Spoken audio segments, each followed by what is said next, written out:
This is the first SIANI meeting that is not being held in Sweden. You are making history. Woo!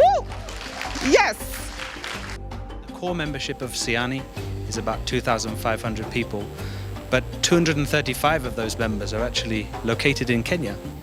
And if you look in Tanzania and Uganda and around, we have up to 500 of our members are actually located in this area. So it seemed to us quite a straightforward idea to say, well, instead of having these events in Stockholm, where we also have a lot of engagement, let's actually come out here and let's try to come together as experts or stakeholders to try and address issues and network. Creation of opportunities for networking, for learning is really critical if we are to make a change and make a difference and address the challenges we face on the continent.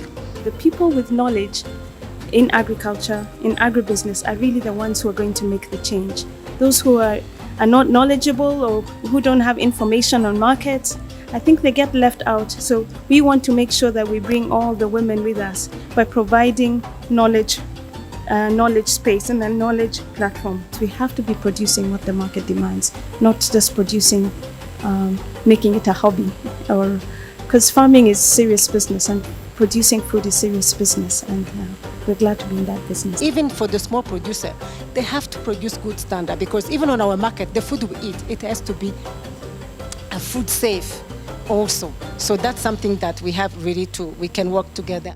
So building the zero hunger generation requires building a new generation of farmers, businessmen and business women in Africa.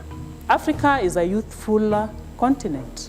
Majority of our young people are unemployed, and in Kenya is about 60% of the youth are unemployed. Sometimes when you talk about agriculture, people just think of a farmer who is worn out, who is sweating from morning to evening.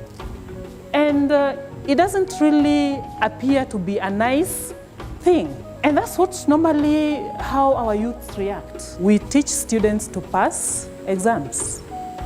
And what next? After they have passed and they have their certificates, can they implement the ideas that they learned? So our approach to teaching is more of theory-based, but not practical-based. And also in terms of ownership and being a young woman, is it accessible with the dynamics and retrogressive culture that we have in our community? Is it accessible for the young women? Because majority of the families, we are living in a very patriarchal system, especially in our continent and in our country. Are they giving us as young women rights to own land? In a manner I can say, this is also my land. And also to most of the aided households, which are led by men, aided households, do we consider as a right to give our girl child land? There is a conversation that needs to be unraveled there. It's an opportunity. As long as it is small scale, it is okay. The minute it is now moving to trade, yes, because now it's not just business, we're moving to trade, the conversation changes. So instead of complementing each other as a family to move forward together, we tear each other apart, and instead of these resources enabling to fight poverty and bring food security, then we move, we don't move. So it's a conversation there. So one of the things we also thought was a challenge was lack of structural intersector and intrasector cooperation and coordination. Another issue was inadequate resource allocation, that on average 3 to 4% of the national GDP is allocated to agriculture, and since the function is devolved 3 to 12% by county governments. There are scattered policies here and there that needs to be harnessed so that they speak to one another.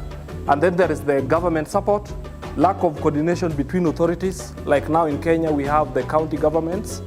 So how do we, even as organizations, work with governments and also as well as the people who are the consumers of our products?